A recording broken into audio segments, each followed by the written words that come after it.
বয়স মা কীর্তিদা ডেকে বললেন, ওগো স্বামী, মেয়ে তো বিবাহযোগ্য হয়েছে, মেয়ের তো বিবাহ দিতে হবে, পাত্র দেখা শুরু করো। আজ রাজা বৃষভানু পাত্র দেখা শুরু করলেন। কোন পাত্রকেও তাদের ঠিক ভালো লাগছে না রাধা রানীর সহিত বিবাহ দেওয়ার জন্য। অবশেষে বড়াইপুরী অর্থাৎ স্বয়ং মা যোগমায়া এক সম্বন্ধ নিয়ে এলেন। পাশের গ্রামে জাপটে মাল্য ঘোষের কনিষ্ঠ পুত্র আয়ান ঘোষের সঙ্গে বিবাহ দেওয়ার জন্য। আয়ান ঘোষ দেখতে শুনতে ভালো, মা কালী স্তবস্তুতি করে, দিবারাত্র জয় মা কালী, জয় মা কালী করতেই ব্যস্ত। বড়াইপুরের কথা মতো রাজা বৃষভানু এবং তার সকল ভাই গেছে পাত্র দেখতে। পাত্র দেখতে গিয়ে বলছে, কি বাবা, তুমি যে মা কালীর ভক্ত, তা মায়ের স্তবস্তুতি করো, তা একটা শ্যামা মায়ের স্তবস্তুতি করে শোনাও। আজ আয়ান ঘোষ গলাটা ছেড়ে আজ মায়ের স্তবস্তুতি করছে। শ্যামা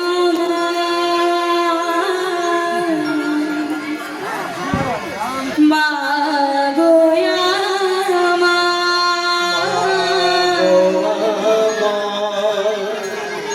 আমি দেখিব তোরে নয়ন ভরে। শ্যামা শ্যামা গো দেখি তোর নয়ন ভরে,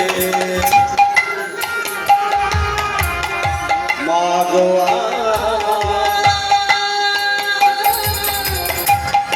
দেখি তোরে নয়ন ভরে। শ্যামা শ্যামা মা গো দেখি তোরে নয়ন ভরে। মা বলে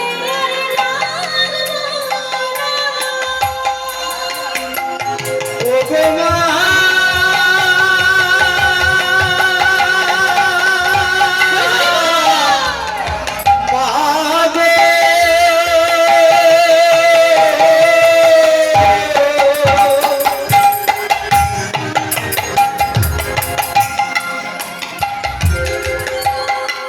মা বলে আর ডাকবো না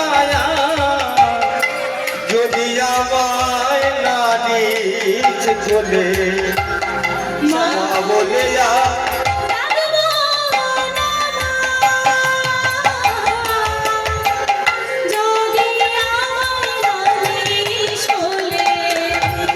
মা বলে আর ডাকবো না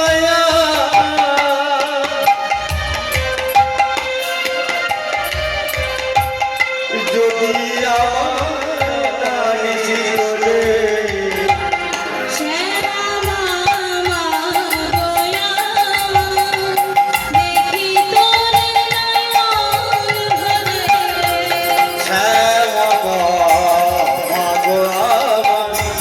দেখি তোরে নয়ন ভরে। খুব সুন্দর হয়েছে বাবা, খুব সুন্দর হয়েছে। তোমার সহিত আমার রাধা রানীর বিবাহ হলো। আজ রাজা বৃষভানু আয়ান ঘোষকে দেখে এসে তার খুব পছন্দ হয়েছে, তাই একেবারে বাবা কথা দিয়ে এসেছে যে আয়ান ঘোষের সাথেই রাধা রানীর বিবাহ হবে। আজ তাই সকলে গ্রামে গ্রামে ডেরি পিটিয়ে দিলেন। আজ রাজা বৃষভানু ডেরি পিটিয়ে দিলেন, শুনুন শুনুন শুনুন, আগামী পূর্ণ লগ্নে আমাদের রাধা রানীর সহিত মাল্য ঘোষের কনিষ্ঠ পুত্র আয়ান ঘোষের বিবাহ।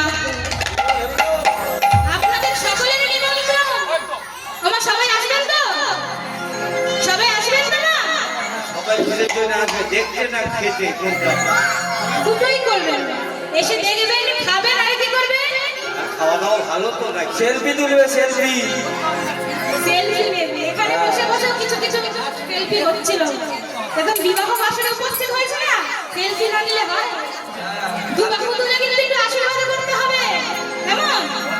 সবাই মিলে আশীর্বাদ করবে। দেখতে দেখতে বিবাহের দিন উপস্থিত হয়েছে। এদিকে আয়ান ঘোষের বাড়িতে তোড়জোড় হচ্ছে। আয়ান ঘোষ সম্পর্কে মা যশোদার ভাই,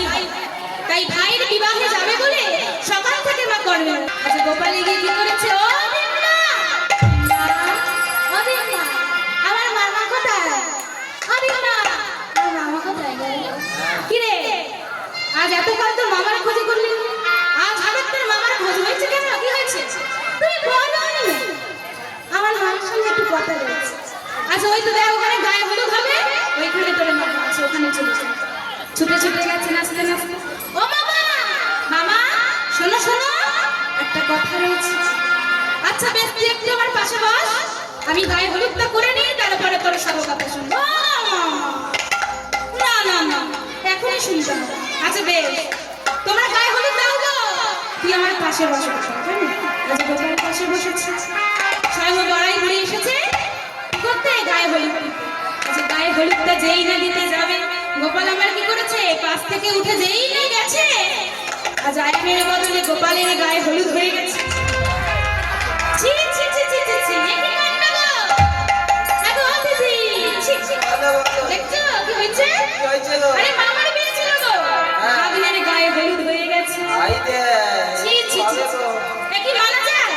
বড়াই বলি বলছে, না না বাবা তোমরা একটু চুপ করো, শোনো শোনো, আসলে ভুল হয়েছে তো বাবা, চোখে একটু কম দেখি, তাই আমি ভুল করে ফেলেছি। আমি আবার আয়নের গায়ে হলুদ দিয়ে দিয়েছি। এই বলে আয়নের গায়ে হলুদটা দিয়ে আরো বলছে, শোনো শোনো, অত চিৎকার চেঁচামেচি করো না, কিচ্ছু ভুল হয়নি, কিচ্ছু অমঙ্গল হয়নি। শোনো শোনো, আর যখন ভাগ্নে হয়ে গোপাল আয়নের সাথে গায়ে হলুদটা নিয়ে নিল, আজ থেকে শুরু হলো কোলুগর, অর্থাৎ যাকে আপনারা নির্ভর বলেন। নির্ভর করতে সবসময় ভাগ্নেকে খোঁজা হয়, ভাগ্নে না পেলে অন্য কাউকে করা হয়, আগে ভাগ্নেকেই করা হয়। তো সেখান থেকে নির্ভরের নিয়ম শুরু হলো। আজ হলুদ মেখে দুজনে স্নান করেছে। গোপালের খুব আনন্দ, একদম বরের বেশে সাজবো, খুব নাচছে, বরের বেশে সাজবো, সেজে গুজে যাবো। এদিকে গোপাল আমার আর আয়ন সেজে গুজে তৈরি হয়ে গেছে। আর সেই গায়ে হলুদ কি হবে, সেই আয়নের গায়ে হলুদটা লেগে কোথায় যাবে, রাধারানীর কাছে। আজ রাধারানীর কাছে আয়ন সেই আয়নের গায়ে হলুদে গেছে। আজ সবাই মিলে ব্রজবাসী কি করেছে, তাকে নিয়ে গায়ে হলুদ সম্পন্ন করে চলেছে যমুনার ধারে। আজ যেতে যেতে কি বলছে, আজকে রাধার হবে বিয়ে, জল সাথিতে যায়, কোনের সাজে সাজে দেখো বিনোদিনী রায়। আজকে রাধার হবে বিয়ে, জল সাথিতে যায়, উলুধ্বনি সম্পূর্ণ। আজকে রাধার হবে বিয়ে, জল সাথিতে যায়, কোনের সাজে সাজে দেখো বিনোদিনী রায়।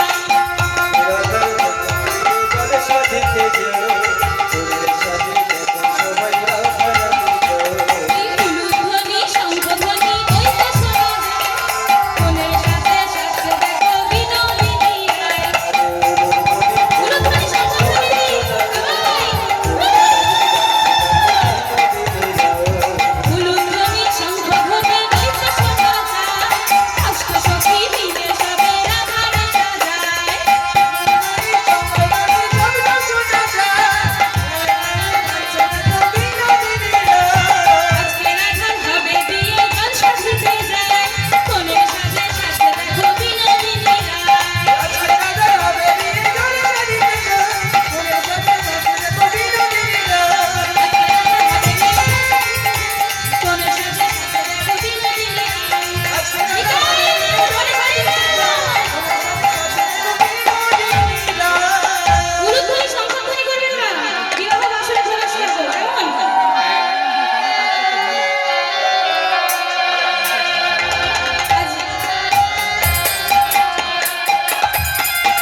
নৃত্য করছে।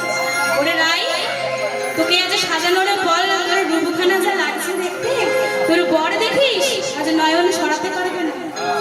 দেখিস আজকে এমন তোকে সাজিয়ে দিয়েছি না, তোর বর একদম মুচ্ছা। আজ রাধারানীর বিবাহে সকলে আনন্দে মেতে উঠেছে, সানাই বাজছে, নহবতে বসেছে, উলুধ্বনি শঙ্খধ্বনি হচ্ছে। এদিকে সন্ধ্যাকালে আজ চতুর্দোলা করে গোপাল আর আয়ান ঘোষ বিবাহ বাসরে উপস্থিত। যেই না বর এসেছে না, এতক্ষণ সবাই নৃত্য করেছে। আরে যেই না বর এসেছে, ওরে ও ললিতা, ও বিশাখা, না ওদিকে দিকে দেখছিস, বর কোথা দিয়ে এসছে? কিরে, এই তো রাস্তা দিয়ে রে, রাস্তা দিয়ে। আরে ওই তো বর এসেছে, ওই দেখ, দেখেছিস? ওর চোখের পাওয়ার কম আছে, দেখতে পাই না।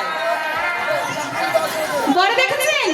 আরে বর এসেছে রে, শোন শোন, চল আমাদের বরণ করতে যেতে হবে। মা কীর্তিদা আজ বরণ ডালা নিয়ে এসেছে। আজ সইরা সবাই লাইন দিয়ে দাঁড়িয়েছে, শাড়ি পরে দাঁড়িয়ে বলছে, বর এলো বাড়িতে, হলুদ লাগে শাড়িতে, বাজারে সানাই শাক বাজিয়ে উলু দিয়ে বর তুলিতে যায়, ওরা বর তুলিতে যায়। সবাই বর এলো বাড়িতে, হলুদ রঙে শাড়িতে, বাজারে সানা দিয়ে বর তুলিতে যায়, মোরা বর তুলিতে যায়।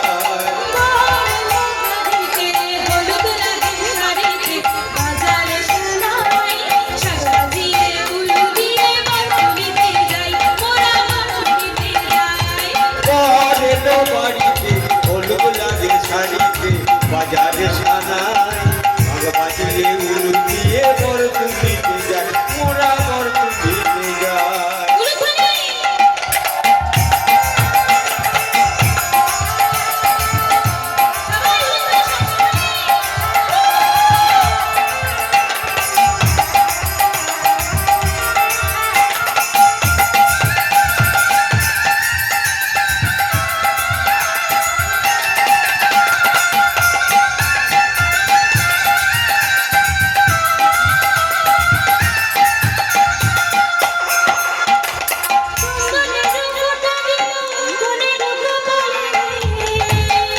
আরে চন্দনের ফোঁটা দিল কোনের কপালে,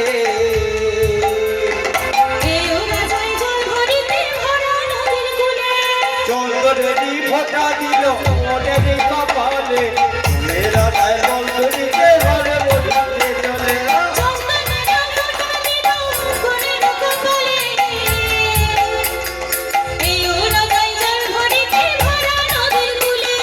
চন্দনেরই ফোঁটা দিল কোনের কপালে, মেরা তাই বন্ধুরিকে ভরা নদীর কুলে।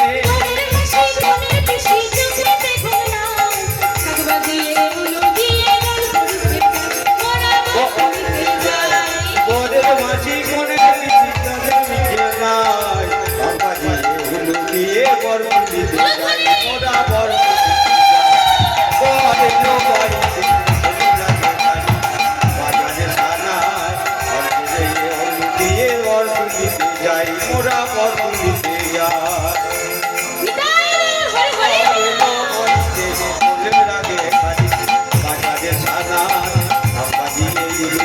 বর তুলিতে যাই, মোরা বর তুলিতে যাই,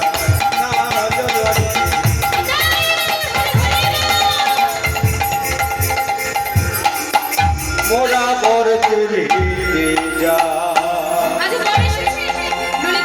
সবাই আজ এসেছে বরকে তুলতে। মা কীর্তিরাজ বরকে বরণ করে আসরে বসেছে। আজ বিবাহ আরম্ভ হবে, মা সবাই প্রস্তুত? আচ্ছা এবারে বলুন, বিবাহের প্রথম কার্য কি? বিবাহের প্রথম কার্য কি? সবাই চুপ। আরে বাবা, কবে বিয়ে হয়েছে এখন মনে থাকে? বিয়েটা তো অনেকদিন আগে ভুলে হয়েছে। গেছে? একবার হয়েছে না, ওই জন্য মনে নেই, আরেকবার হলে মনে থাকবে। সামনে যে বিবাহ বার্ষিকীটা আসছে, আরেকবার করে ফেলবে।